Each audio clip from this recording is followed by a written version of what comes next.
जय बोलो देवादिदेव 1008 श्री भगवान महावीर स्वामी की जय जय जय। अहिंसा परमो धर्म की जय जय जय। परम पूज आचार्य गुरुवर श्री विद्यासागर जी महाराज। जय जय जय। पूज्यवर मुनि श्री प्रमाण सागर जी महाराज की, पूज्यवर मुनि श्री संधान सागर जी महाराज की, समस्त मुनि संघ की नमोस्तुते।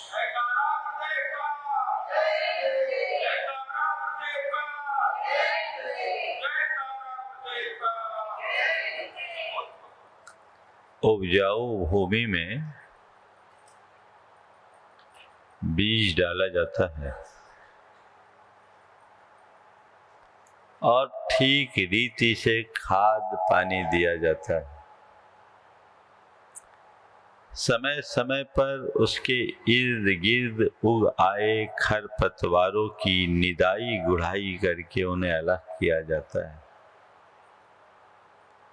तो एक नन्हा सा बीज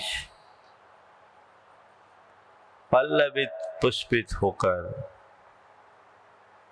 वृक्ष का रूप धारण करता है और एक बीज हजारों बीज का जन्मदाता बन जाता है।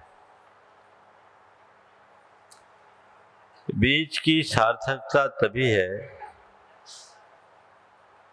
जब वह वृक्ष के रूप में विकसित होकर फूल और फलवान बनकर अनेक अनेक बीजों को उत्पन्न करे। वहीं यदि उस बीज को किसी चट्टान पर रख दिया जाए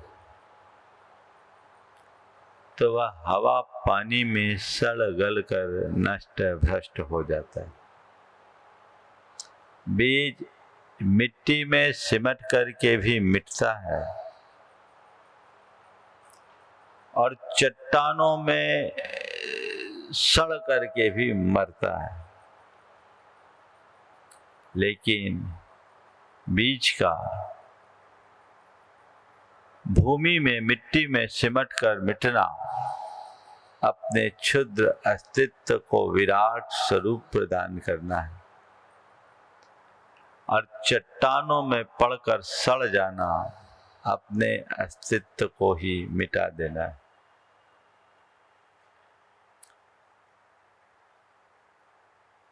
सही जगह बीज का आरोपण और न केवल आरोपण अपितु समय समय पर उसका खाद पानी से सिंचन और उसकी साज संभाल ही बीज के विकास का आधार है और बीज के वृक्ष के रूप में विकसित हो जाना ही बीज की सार्थकता है।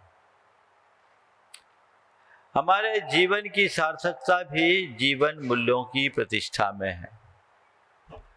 हमने कितना भी बड़ा सुदीर्घ जीवन प्राप्त क्यों न किया हो, जीवन मूल्यों की प्रतिष्ठा के अभाव में हमारा जीवन अर्थहीन है।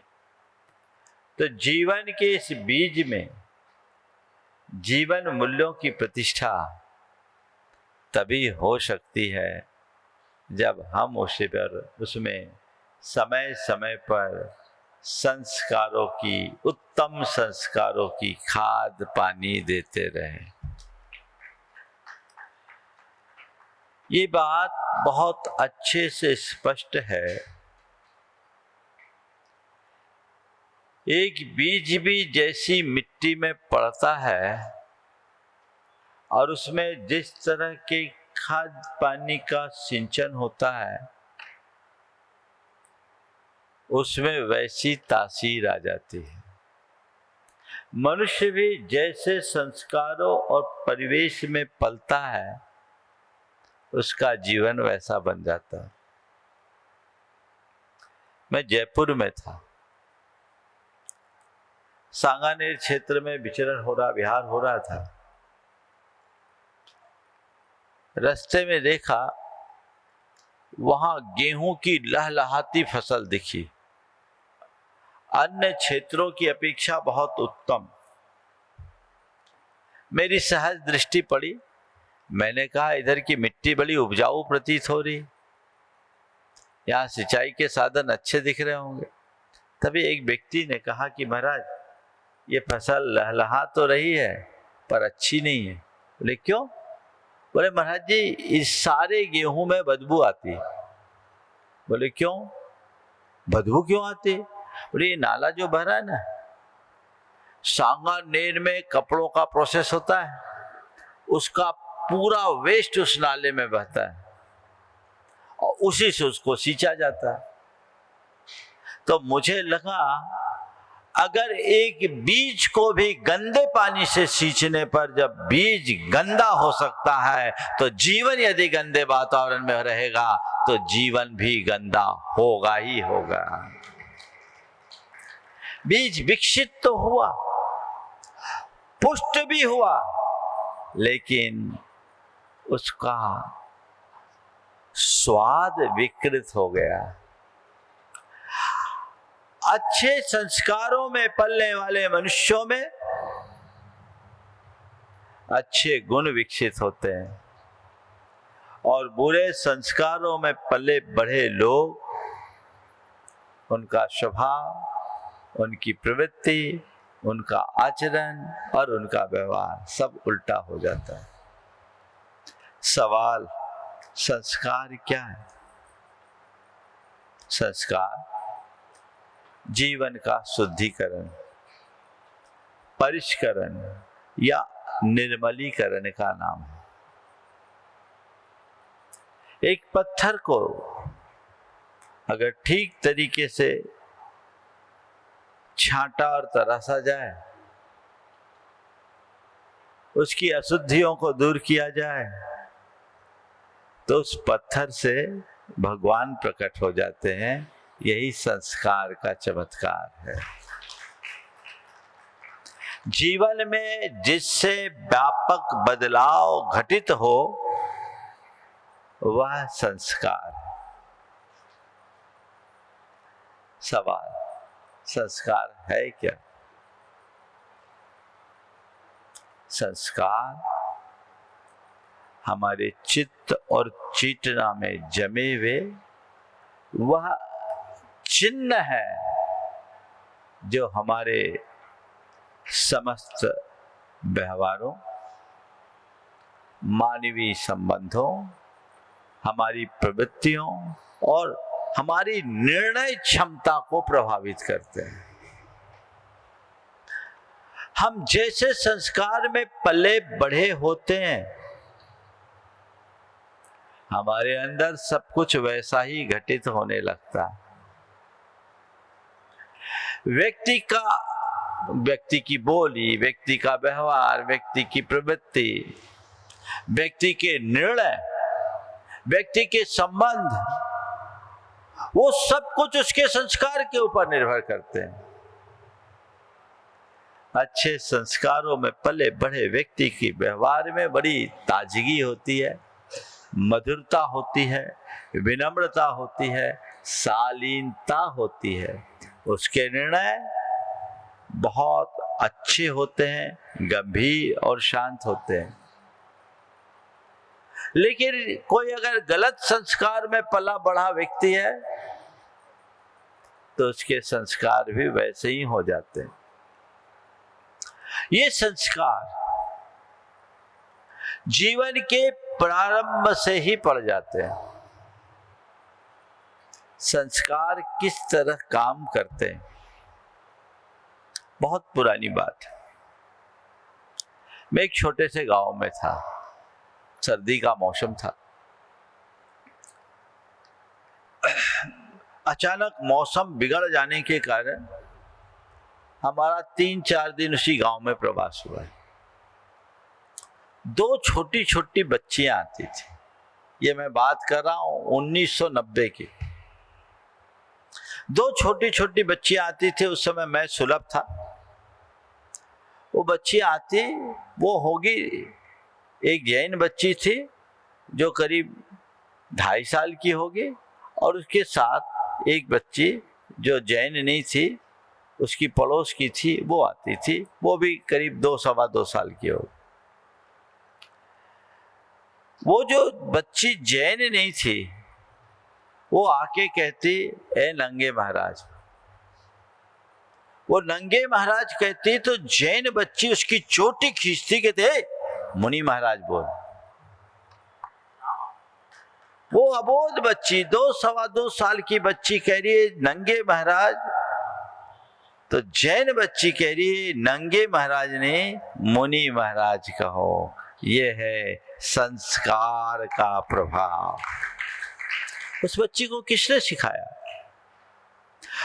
जो बच्ची नंगे महाराज कह रही उसका भी कोई दोष नहीं, क्योंकि वो उसी संस्कारों में पली बड़ी। उसने कभी मुनि अपने गुरु महाराज को इस रूप में देखा नहीं, जाना नहीं।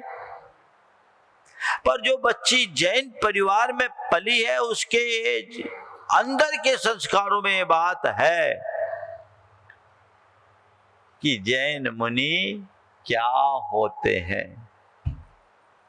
हमारा एक शब्द आता है, घुट्टी के संस्कार। क्या? घुट्टी के संस्कार। पहले जन्म घुट्टी दी जाती थी। आजकल तो हमने सुना वो परंपरा शायद बंद सी हो गई। हाँ, बंद हो गई ना, रेडीमेड आने लगे, तो संस्कार भी रेडीमेड आने लगे, उल्टे हो गए। ये जन्म घुट्टी के संस्कार की जो बात है वो बहुत गंभीर, उसका असर अंत तक पड़ता था। हमें अपने उन संस्कारों के ऊपर पूर्ण ध्यान देने की आवश्यकता है, उस पर चिंतन और विचार करने की जरूरत है।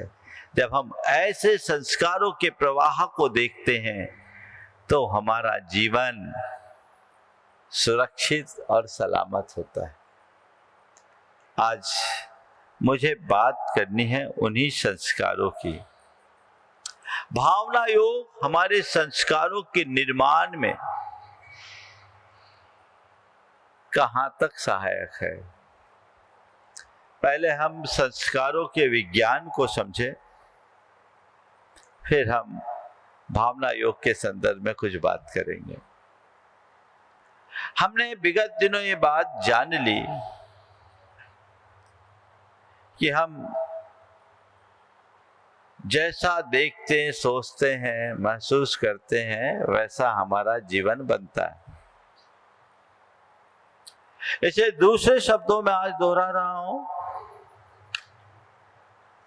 हम जैसे संस्कार होते हैं वैसा सोचते देखते हैं, और इसे पलट दूं तो जैसा सोचते और देखते हैं वैसा संस्कार होता है। दोनों एक दूसरे से जुड़े हुए। हम किस रूप में देखते, सुनते हैं, सोचते, समझते हैं, हमें उस पर विचार करने की जरूरत है। और जब हम उस पर विचार करेंगे तो हमारे जीवन की धारा परिवर्तित होगी, जीवन में एक बड़ा बदलाव घटित हो सकेगा। विज्ञान कहता है हमारे अंदर एक न्यूरल पाथवे बनता है। भावना योग में तो हम बुद्धिपूर्वक वो चीजें करते हैं, लेकिन इन सब का असर तो मां के पेट से ही पड़ना शुरू हो जाता है।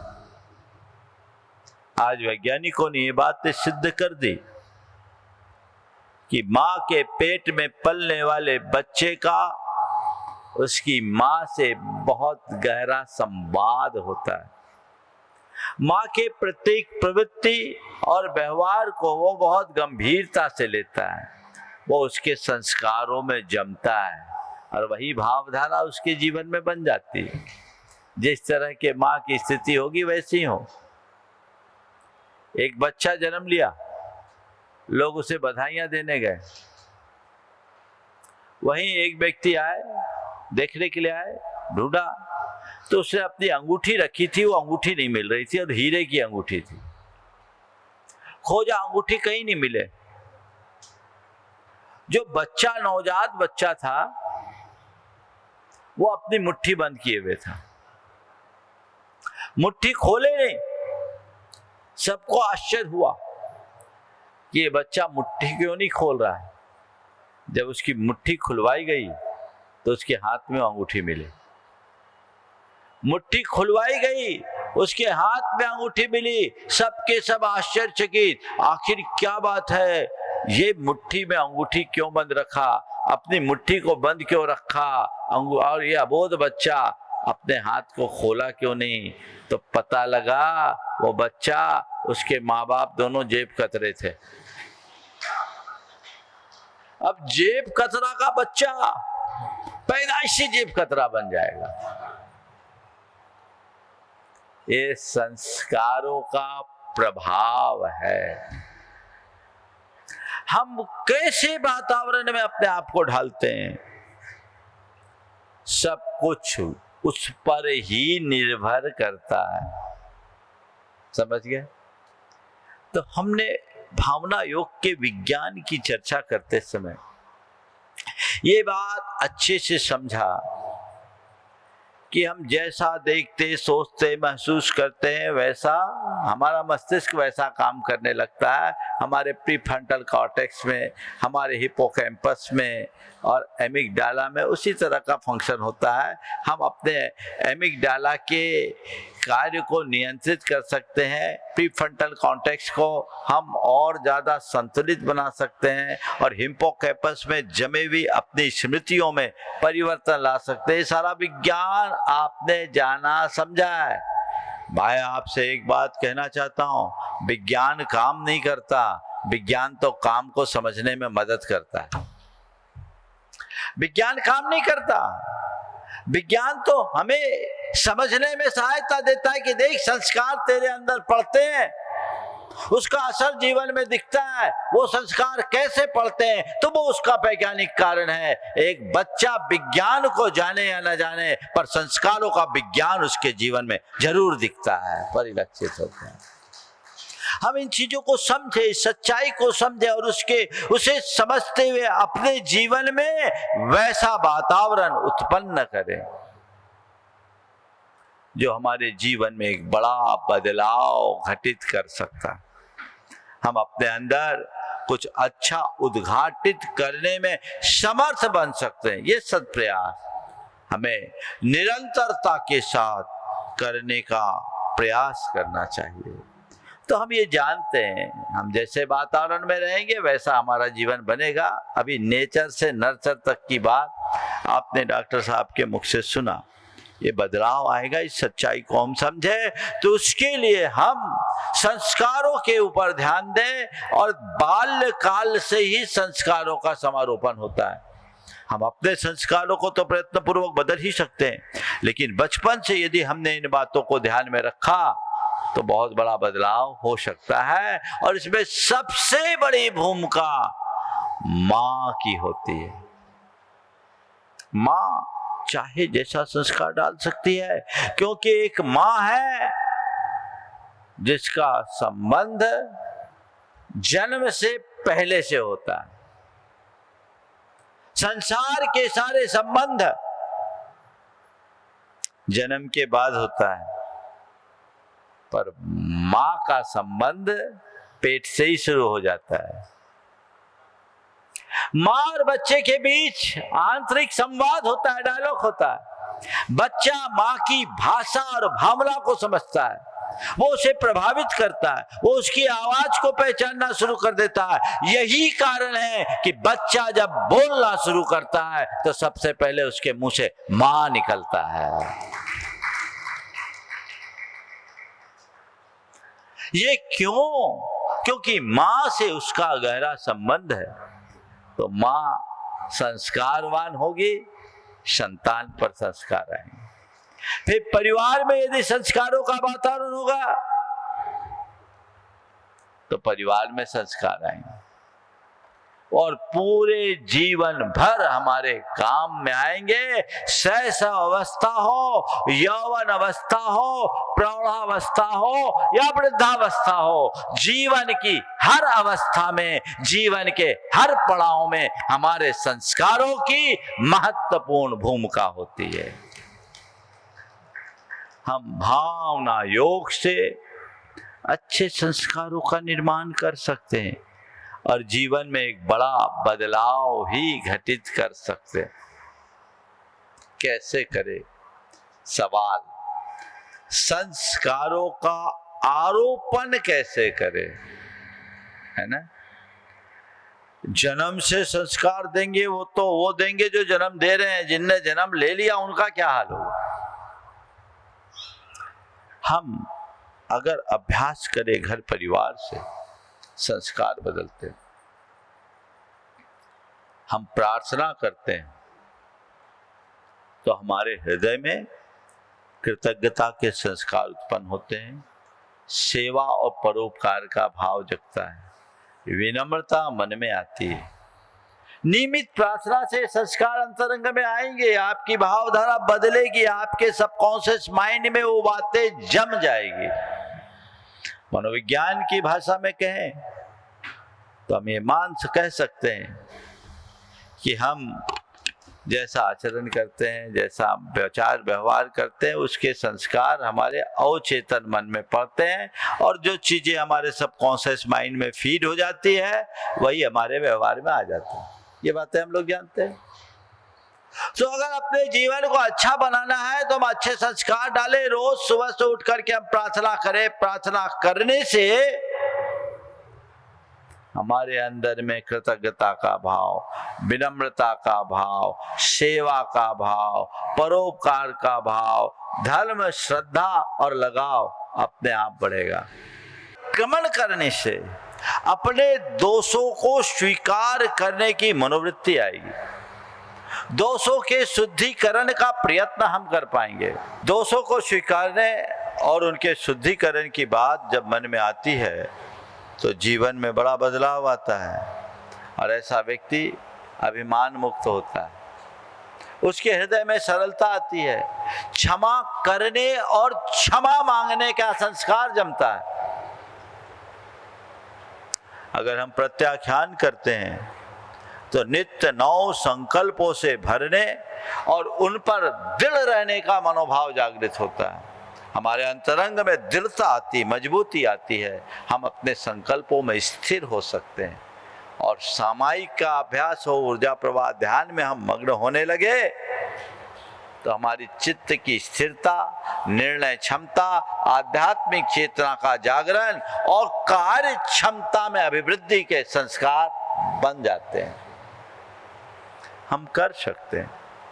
इसकी शुरुआत घर से करें। आप सबसे मैं कहना चाहूँगा कि यदि आप संस्कारों को ठीक बनाए रखना चाहते हैं, संस्कारों का समारोपण करना चाहते हैं, तो आप नियमित ये अभ्यास करें, प्रयास करें। और उस प्रयास में अपने परिवार में बैठकर सब लोग एक साथ नियमित भावना योग का अभ्यास करें। संस्कार बनेंगे, बदलेंगे, जीवन में बड़ा बदलाव आएगा। इससे परिवार में प्रेम और सद्भाव भी आएगा। सब लोग एक साथ बैठे, एक साथ बैठ के 5 मिनट के लिए भावना योग करें। भावना योग पूर्ण नहीं कर सकते, केवल सामूहिक प्रार्थना करें। ये समय सुनिश्चित कर दे, सप्ताह में 1 दिन भावना योग करें। संस्कार कैसे काम करते हैं? मेरे संपर्क में एक परिवार है, वो पूरा परिवार बैठ करके आज भी रोज भावना योग 5 मिनट का और मंगल भावना करके ही विश्राम करता है। सोने के पहले पूरा परिवार भावना योग और मंगल भावना पूर्वक करता है, और कोई भी गलती हो जाए तो तुरंत गलती को स्वीकार करके सॉरी करने की आदत करता है। उसका असर क्या हुआ? छोटा सा बच्चा था, मैं चल रहा था, वो तेजी से दौड़ते हुए आया, उसका हाथ मेरी पिच्छी में लग गया। 2.5 साल का बच्चा होगा, हाथ मेरी पिच्छी में लगा और मैं देख के हैरान रह गया। उसने तुरंत दोनों हाथ जोड़े, बोले महाराज जी सॉरी, महाराज जी सॉरी। मैंने कहा ये तो चमत्कार है। आजकल बच्चों को कहो सॉरी कहो तो जल्दी से सॉरी कहने को तैयार नहीं। बच्चों का ईगो बाप से भी बड़ा होता है। वो उसको नहीं कर पाते। लेकिन उस बच्चे ने जैसे ही कहा सॉरी, मैं रह गया, क्या बोल गया। तो उसके माता पिता थे, बोले महाराज जी हम लोगों ने ये आदत डाल दी है कि कहीं किसी से भी कोई गलती हो हम लोग सॉरी करें, और महाराज हम लोग एक दूसरे से भी क्षमा मांगते हैं, क्षमा करते हैं। और हमने अपने बच्चों में संस्कार डाले हैं, बच्चे बेटे कभी कोई गलती हो जाए तो क्षमा मांगने में चूक मत करो। आप हैं इतने अवेयर, कहीं अपनी गलती होती है तो क्षमा मांगने का मनोभाव होता है, क्षमा मांगने का मनोभाव तो बहुत दूर, गलती को स्वीकार करने के लिए भी तैयार नहीं होते। जो अपनी गलतियों को ही स्वीकार नहीं कर सकता वो भला क्षमा क्या मांगेगा। क्षमा मांगने के लिए आपको अपनी गलतियों को एक्सेप्ट करना बहुत जरूरी है।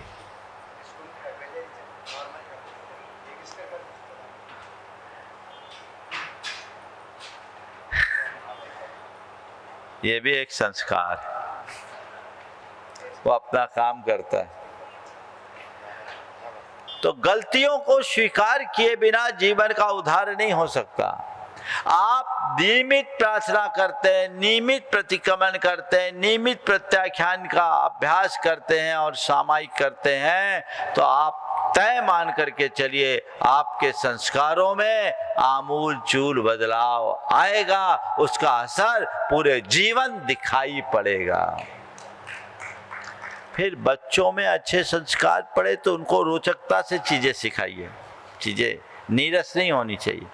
भावना योग में भी नवीनता लाइए, उनको कुछ गीतों और भजनों के माध्यम से भी कीजिए। कई परिवार ऐसे हैं जिनके यहाँ सामूहिक रूप से रोज भजन होता है। एक छोटा सा बच्चा था, एक मुनि महाराज की संलेखना हुई,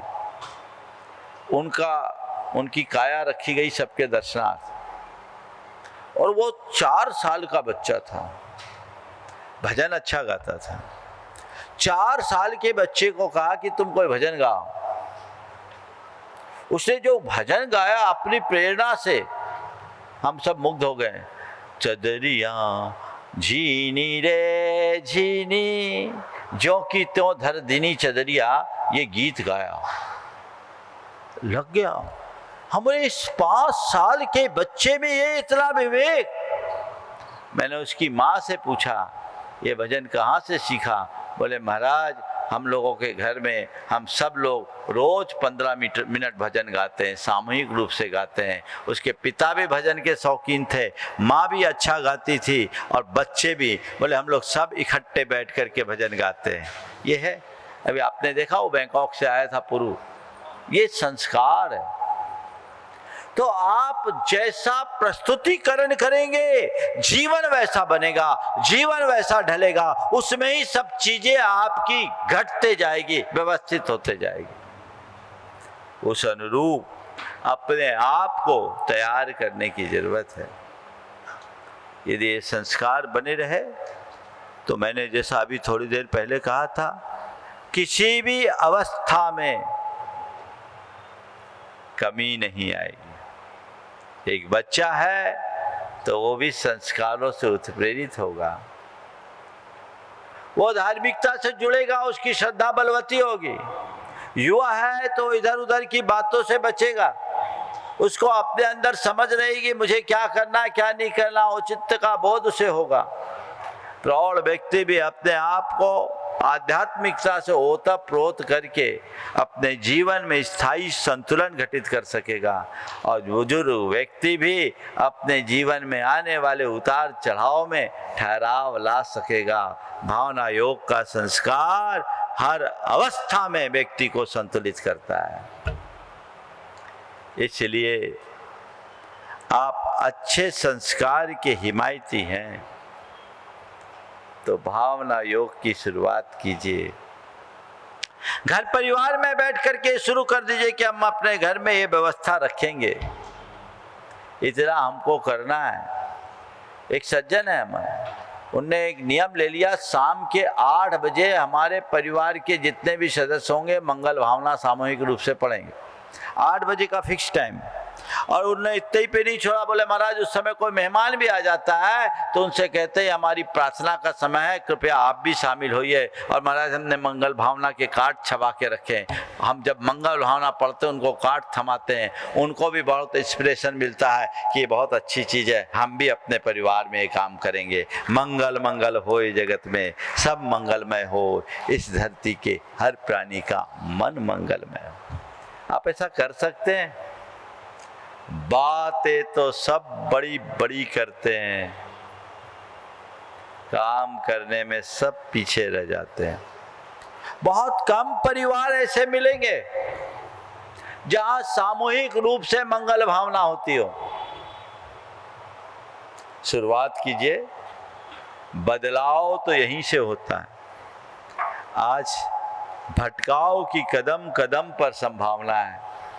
मैं चाहता हूं भटकाव मिटे, बदलाव घटे, रूपांतरण, ट्रांसफॉर्मेशन, जहां हो, जैसे हो, जिस स्थिति में हो, वहीं से यदि हम अपने अंदर घटित करेंगे तो जीवन चमत्कृत होगा, अपने आप को हम रूपांतरित करने में समर्थ हो सकेंगे। तो ये संस्कारों को हमें प्रमुखता देनी चाहिए। दुर्भाग्य है कि आज संस्कारों की बातें तो लोग करते हैं, पर संस्कारों को मूल्य और महत्व बहुत कम दिया जाता है। कहेंगे हमारा बच्चा संस्कारित हो, संस्कारों की बात करेंगे, लेकिन हमारे आदित आचरण करने वालों को आप प्रोत्साहित करते हैं, आप उसको देख के खुश होते हैं, तो उल्टा काम कैसे होगा? उसकी शुरुआत करें, घर परिवार से इसकी शुरुआत हो तो जीवन में बड़ा बदलाव होगा। एक बार मैं संस्कारों की बात कर रहा था, एक पत्रकार ने मुझसे कहा महाराज जी आजकल संस्कारों की मार्केट वैल्यू कहाँ है? संस्कारों की बात कर रहा था, पत्रकार ने कहा महाराज जी आजकल संस्कारों की मार्केट वैल्यू कहाँ है? मैंने कहा सुनो, मार्केट वैल्यू वेश्या की होती, माँ की नहीं। तो मार्केट वैल्यू की बात कर रहे हो? मार्केट वैल्यू एक वेश्या की हो सकती है, माँ की नहीं। संस्कार हमारी माँ है, इसकी मार्केट वैल्यू को मत देखो, इसके मूल्य को पहचानने की कोशिश करो। इसका मूल्य नहीं, ये अमूल्य है और जीवन को अमूल्य बनाने का आधार भी है। हमें अपने अंदर ऐसी भावनाओं का संचार करने की आवश्यकता और अपेक्षा है, तभी हम अपने अंतरंग में कुछ बेहतर घटित कर पाएंगे, अपने जीवन को सार्थकता प्रदान कर पाएंगे, हमारे जीवन की दिशा सुनिश्चित होगी और हम अपने जीवन में कुछ अच्छा करने में समर्थ होंगे, अन्यथा सब कुछ व्यर्थ हो जाएगा। इसलिए मैं आप सबसे कह सकता हूं कि अगर अपने संस्कारों को बदलना है, जो हेरिडिटी है उसे हम नहीं बदल सकते, लेकिन जो एनवायरमेंटल है उसे तो हम बदल सकते हैं। नेचर को चेंज नहीं किया जा सकता, पर नर्चर पर नियंत्रण लाया जा सकता है। हम सही परिवेश को अपनाएं, सही भाव और विचारधारा अपनाएं, नियमित भावना योग करना शुरू करें, हमारे खुद के संस्कार बदलेंगे और हम लोगों के भी संस्कार बदलने में समर्थ बन पाएंगे। बंधुओं, एक बात और है, हम जिनके चाहते हैं कि इनके संस्कार अच्छे हों, तो केवल उपदेशों से संस्कार नहीं पलते। उपदेश की जगह हम उनके सामने आदर्श उपस्थित करें, उपदेश की जगह आदर्श उपस्थित करें। यदि हम अच्छे आदर्श उपस्थित करेंगे तो सामने वाले पर हमारा अपने आप प्रभाव पड़ेगा। देखिए अच्छे संस्कार कैसे होते हैं। एक सज्जन मेरे संपर्क में, जो आज की तारीख में अरबपति है, और एक साधारण से व्यक्ति मिले। जैसे ही मिले उनने मेरे सामने उन्हें प्रणाम किया और फिर मुझसे उनका परिचय कराते हुए कहा कि महाराज जी इनका हमारे परिवार पर, इनके पिताजी का बहुत बड़ा एहसान है, योगदान है महाराज। आज हम लोग जहाँ आए हैं उनमें इनके पिताजी का बहुत महत्वपूर्ण स्थान है। महाराज इनको आशीर्वाद दीजिए कि ये भी आगे बढ़े। मैंने पूछा क्या मामला है? वो व्यक्ति बड़ा शर्मिंदा महसूस कर रहा था, क्योंकि दोनों के स्टेटस में देखा जाए तो ऐसा जमीन आसमान का अंतर। मैंने पूछा मामला क्या है? बोला महाराज जी, हमारे पिताजी जब राजस्थान से आए थे तो शुरुआत इनके पिताजी की गद्दी से किए। 6 महीना इनकी गद्दी में बैठ कर के अपना काम की शुरुआत किए। जब राजस्थान से आए थे तो हमें कोई नहीं जानता था, हमारे पिताजी को कोई नहीं जानता था, लेकिन इनके पिताजी ने हमारे पिताजी को पहचान दी, इसलिए हम इनके प्रति एहसानमंद है। और हमारे पिताजी कहा करते थे, उन्होंने कहा, हमारे पिताजी कहा करते थे, हमेशा अपने उपकारियों के प्रति कृतज्ञ बने रहना, कभी किसी का एहसान मत भूलना। हम उसे आज भी याद करते हैं। और नाम लेने के लिए उन्होंने मना किया, इसलिए मैं नाम नहीं लेता, लेकिन आप सब समझो बहुत निकट के व्यक्ति हैं। और वो जब भी कोई बात करते तो हमारे पिताजी ऐसा कहा करते थे, हमारे पिताजी ऐसा कहा करते। ये संस्कार आज भी बहुत सारे लोगों में है जो अपने माता पिता की बातों को याद रखते हैं, और वो सौभाग्य केवल उनको मिलता है जिनके माँ बाप ने अपनी संतान को समय दिया। आज तो माँ बाप के ही पास समय नहीं है, और जब संतान के लिए समय नहीं तो संतान में संस्कार कैसे आएंगे? ये बदलाव घटित होना चाहिए और जीवन को बेहतर बनाने का प्रयत्न करना चाहिए। बंधुओं, फील टू हील भावना योग का विज्ञान, मैं समझता हूँ इसमें समग्र जीवन का विज्ञान है। यदि आप इसे ठीक तरीके से पढ़े समझे और अपने जीवन में उतारने का थोड़ा भी प्रयत्न करते हैं तो बहुत व्यापक बदलाव घटित हो सकता है, एक बड़ा परिवर्तन जीवन में आ सकता है। हम अपने जीवन में वैसा परिवर्तन घटित करने का प्रयत्न करें। इसी भाव के साथ मैं यहीं पर विराम दे रहा हूँ। बोलिए अहिंसा परमो धर्म की।